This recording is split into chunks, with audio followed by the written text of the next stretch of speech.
tejido óseo, los huesos, son el soporte mecánico del cuerpo, donde anclan todos los órganos y sistemas. Son muy importantes tanto para el sostén mecánico de los distintos órganos de la anatomía, como por importantes funciones metabólicas que tiene, ya que el hueso es un reservorio muy importante de calcio, de fósforo y otra serie de elementos biológicos que son muy importantes para el mantenimiento de la homeostasis del cuerpo.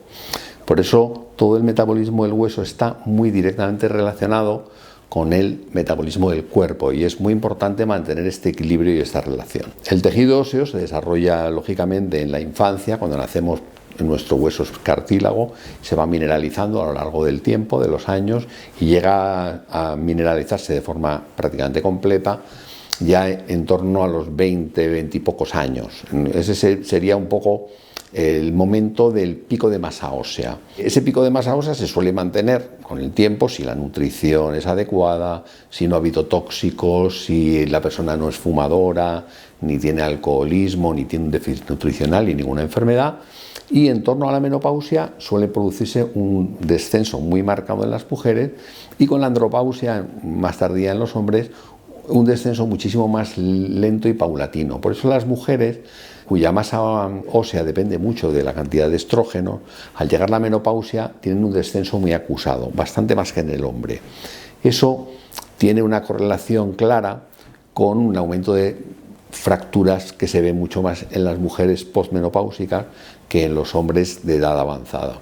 Y la osteoporosis, que habrán oído ustedes hablar de ella en muchísimas ocasiones, es un proceso o un conjunto de procesos de enfermedades distintas que resultan en un empobrecimiento del tejido óseo. Es decir, las personas que tienen osteoporosis tienen el hueso más poroso, más endeble, tienen menos cantidad de tejido de hueso. Y eso suele resultar en un aumento de la fragilidad y un aumento del riesgo de fracturas. Para prevenir la osteoporosis, lo que tenemos que hacer es cuidar el hueso. ¿Cómo cuidamos el tejido óseo? A lo largo de su desarrollo y ya digamos, en la vida adulta. Es muy importante hacer ejercicio físico regular, gravitatorio, caminar al menos una vez al día, 1 hora al día. Esto es importante porque esos pequeños estímulos micromecánicos parece que aumentan la actividad del hueso y ayudan a mantenerlo en forma. En segundo lugar, debemos evitar tóxicos sobre el hueso. El más conocido y el más frecuente es el tabaco. El tabaco es un tóxico sobre el hueso muy importante, tanto en mujeres como en hombres, pero como las mujeres tienen esa pequeña desventaja a la hora de llegar a la menopausia, es aún más importante que los hombres el evitar el hábito del tabaco. El alcohol también es un tóxico potente para el hueso y luego, por supuesto, cuidar la nutrición, la ingesta de vitaminas importantes para el hueso, como la vitamina D, que se adquiere con la insolación, o las personas que no pueden tomar el sol tomando pequeños suplementos de vitamina D cuando está indicado, y vigilando y tratando aquellas enfermedades que pueden tener algún impacto sobre el tejido del hueso. Con eso, en principio, deberíamos llegar a la edad madura con un capital óseo suficiente para afrontar luego los retos, tanto de la menopausia en las mujeres como de la andropausia más tardía en los hombres. ¿Cómo sabe una persona que tiene osteoporosis? Desgraciadamente, muchas veces las personas se enteran que tiene osteoporosis porque tiene una fractura. Entonces, al estudiar la fractura, se averigua que teníamos una cantidad de hueso menor de lo que corresponde a su edad y eso reduce muchísimo la fortaleza mecánica del hueso y resulta en riesgo de fractura. Hay mucha gente que se entera cuando ya es demasiado tarde, por así decirlo, ha ocurrido una fractura.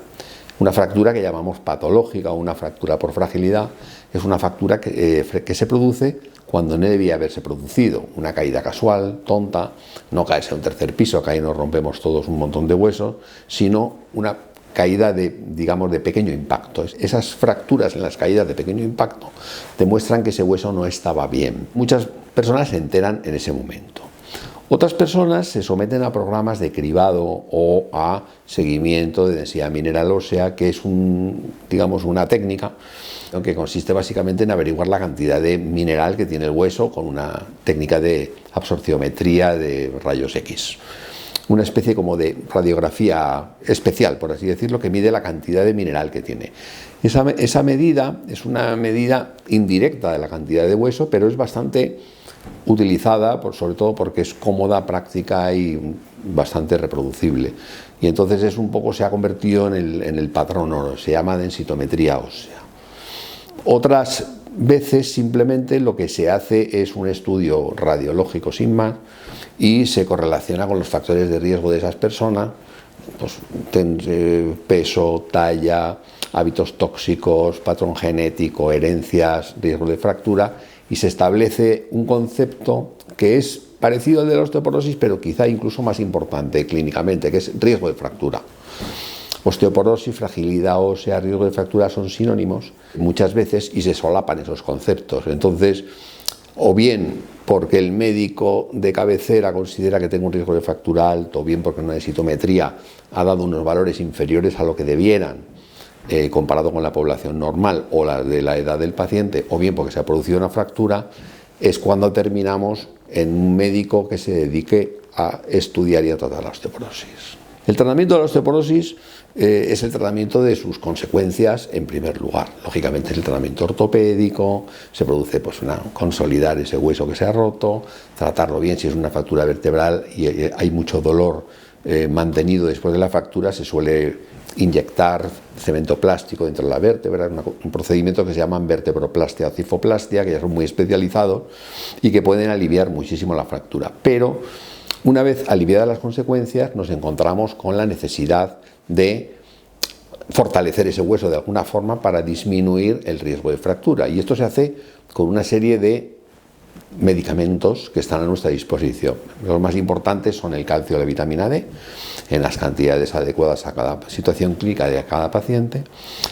En segundo lugar, tenemos un grupo de productos que se llaman los bisfosfonatos, que son fármacos que inhiben la resorción del hueso. El hueso resulta del balance entre osteoblastos y osteoclastos, células formadoras y células destructoras de hueso, y de ese balance final depende la homeostasis, el equilibrio correcto del tejido de hueso. Bien, los antirresortivos, los bisfosfonatos en concreto, son los más conocidos y los más usados hasta ahora.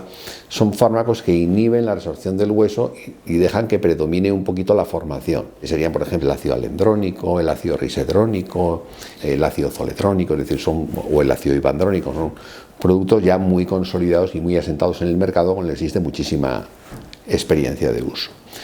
También tenemos un anticuerpo monoclonal dirigido contra unos determinantes biológicos, contra los RANG-L muy ligados con los osteoclastos, que es el denosumab. Es un anticuerpo monoclonal muy sencillo de poner, se pone cada 6 meses, que tiene también sus indicaciones en algunos pacientes. También disponemos de fármacos que forman hueso, que son los formadores de hueso, análogos de la PTH, la teriparatida y la valoparatida. Son fármacos que estimulan la formación de hueso y también disminuyen ligeramente la osteoresorción. Y también tenemos otros anticuerpos monoclonales que también están implicados, inhibidores de la esclerostina, en la inhibición de la destrucción del hueso, que sería el romosozumab. Paralelamente a esto, hay un grupo de fármacos también que se pueden usar en la edad periposmenopáusica, que son los moduladores selectivos de receptores estrogénicos, los SERM, que son el raloxifeno y el bacedoxifeno. Y estos también tienen una aplicación terapéutica. Cada uno de estos fármacos tiene su indicación, tiene su ventana terapéutica, tiene su momento ideal de uso y tiene sus particularidades que siempre deben adaptarse al perfil del paciente. Por eso, el tratamiento de la osteoporosis debe ser siempre guiada por un médico con experiencia en el tratamiento de esta enfermedad y adaptado siempre a cada paciente. Es un tratamiento 100% personalizado. El tratamiento óptimo para cada paciente es aquel que tiene en cuenta todas sus particularidades, tanto antropométricas, es decir, peso, altura, superficie corporal, antecedentes patológicos, enfermedades, antecedentes genéticos, si tus padres se han roto la cadera o no, si tienes familia con fracturas por fragilidad, con condiciones genéticas raras, tipo osteogénesis imperfecta. Es decir, definir el perfil de ese paciente a la hora de establecer cuál es el tratamiento óptimo para él, con todo el abanico, toda la paleta de tratamientos que tenemos disponible, porque cada uno tiene una ventana terapéutica de oportunidad. Una persona que tiene la masa ósea bien, si yo le doy un fármaco que sirve para tratar la osteoporosis de forma preventiva, no solo no le va a ayudar nada, sino que le va a estropear a lo mejor el hueso. Con lo cual, cada fármaco tiene su momento idóneo de uso y hay que diseñar una terapia específica para el paciente. Bien, todo esto está cada vez más desarrollado porque hay un montón de escalas de riesgo, como FRAX, Q-Fracture y otras, incluso hay una de la Comunidad Autónoma de Madrid, y un montón de guías de práctica clínica de un montón de sociedades científicas que lo que hacen es estudian las características de cada paciente y determinan cuál sería el tratamiento más adecuado para él. Esto cada vez es más complejo. Solamente en el establecimiento de la terapia más adecuada, ahora mismo se están haciendo muchísimos estudios, muchísimas investigaciones. Además, tenemos, digamos, con un pie ya en el futuro, otra serie de tratamientos que de momento se están haciendo en animales experimentales, pero que es factible que algunos de ellos alcancen la práctica clínica en breve plazo. El uso de factores de crecimiento, de plasma enriquecido en plaquetas, el uso de factores de crecimiento específicos, el uso de materiales cementantes para reponer, digamos, fragmentos de huesos rotos que ayuden al cemento plástico con factores de crecimiento u otros injertos óseos que sean tejidos sintéticos que puedan estar ayudando a consolidar determinados tipos de fractura. Ahí se están produciendo avances muy importantes que es muy factible que a corto plazo se incorporen a la clínica. Mucho más lejano parece el uso de células madre mesenquimales, que sería, por así decirlo, utilizar células pluripotenciales que tenemos en distintas partes del organismo, en la médula ósea, en la grasa, y orientarlas, ponerlas en una situación, en un entorno óseo para que se desarrollen en líneas celulares que forman hueso, osteoblastos. Esto existe ya a nivel experimental, no es imposible que en las próximas lustros o décadas puedan ver su aplicación práctica clínica y creo que podrían constituir un avance importante vistos otros campos en los que están demostrando mucha utilidad clínica. La terapia génica, en cambio, la edición génica para estimular la formación de hueso yo creo que es mucho más lejana, porque al no ser la osteoporosis una enfermedad maligna, lógicamente los requisitos éticos para este tipo de investigaciones son muchísimo más estrictos y es muy poco probable que una enfermedad no maligna pueda haber alguna de estas digamos, modalidades terapéuticas de edición génica, digamos, en las próximas décadas. Yo creo que para eso hace falta bastante más. Por motivos fundamentalmente mecánicos, las fracturas osteoporóticas más frecuentes son de una serie de huesos, sobre todo de la muñeca, de las vértebras y del cuello femoral. También se pueden romper otros huesos y otras estructuras, por supuesto. Se pueden romper prácticamente todos, el húmero, las tibias, el peroné y tal. Pero esos huesos que he mencionado antes, el radio, sobre todo la fractura de coles, las fracturas vertebrales y la fractura de cadera son el grupo de fracturas más frecuentes. La más crítica de todas es la fractura de cadera. Por eso la prueba de fuego para un tratamiento de osteoporosis es la capacidad de prevenir las fracturas de cadera.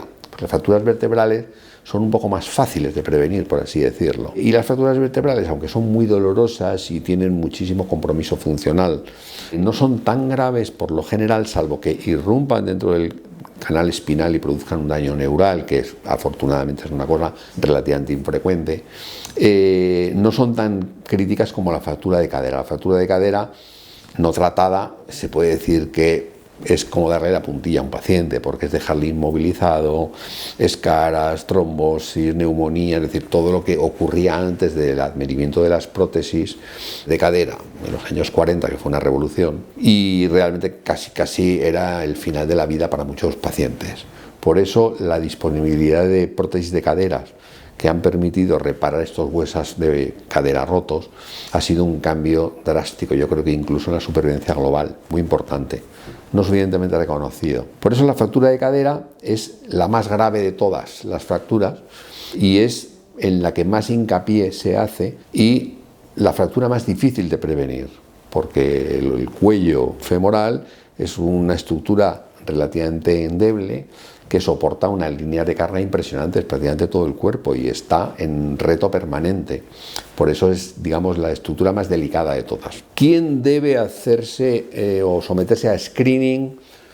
Bien de un screening formal de factores de riesgo, bien haciéndose una densitometría, o ambas cosas, en un momento dado. Bien, yo creo que todo el mundo al llegar a la vida adulta, prácticamente los hombres, en el caso de los hombres vamos a empezar por lo fácil, la parte fácil, si son fumadores, si son de bajo peso, han tenido algún trastorno nutricional, alguna enfermedad de hígado, algún problema endocrinológico o alguna mala absorción que haga que sus nutrientes no lleguen bien al destino que tienen que alcanzar, o algunas otras enfermedades, mastocitosis, problemas hematológicos y tal. Todos estos pacientes sí deben hacerse un chequeo en un especialista, en hueso, un reumatólogo, cualquier especialista. Deben hacerse una evaluación de riesgo y, si es necesario, una densitometría y unos análisis de sangre para ver si tiene algún problema del metabolismo calcio-fósforo.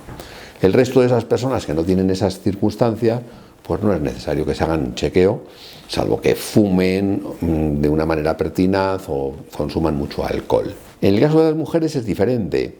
Seguramente al llegar a la menopausia debe hacerse una evaluación del riesgo global con una escala clínica como Q-Fracture o la Escuela de la Comunidad Autónoma de Madrid, es decir, una escala que simplemente puede determinar un posible riesgo y en esos casos sí se puede hacer una densitometría.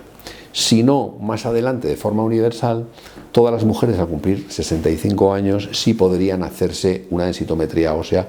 Creo que es una medida de muy bajo riesgo radiológico y que puede comportar beneficios, porque sería la edad previa a la que tiene el mayor pico de fracturas, son los 74 años, por así decirlo. Entonces, yo creo que todas las mujeres a los 65 años, las que están en riesgo en torno a la menopausia, y los hombres que tengan el factor de riesgo importante. Con eso yo creo que prácticamente podríamos detectar o captar al 90-95% de las personas que tienen un riesgo claro.